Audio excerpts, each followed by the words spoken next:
Hello students, we have a question from Units and Measurement chapter from NEET 2023. A metal wire has mass 0.4 plus minus 0.002 grams, radius 0.3 plus minus 0.001 mm and length 5 plus 0.02 centimeter.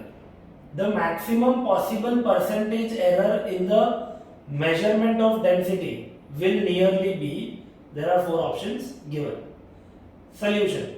We know density is mass upon volume. So mass is written as capital M and volume of the wire can be written as volume of cylinder, that is pi r square into length.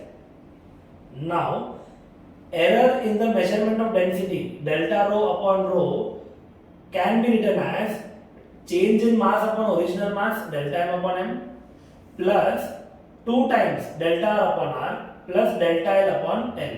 Now delta M represents the error possible in the measurement of mass upon the value of mass.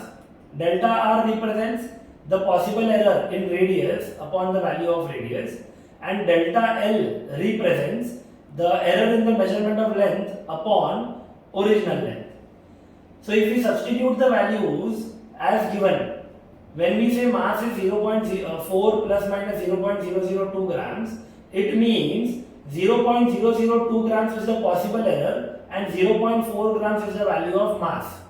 Similarly, if we substitute the value of delta R and R, delta L and L in the given equation, we get the value of delta rho upon rho as following. On simplifying, we get delta rho upon rho as 94 upon 6000.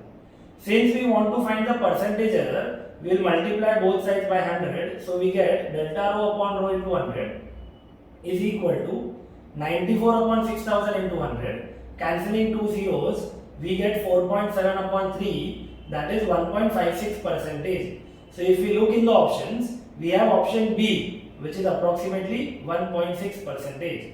So option B is correct. Thank you.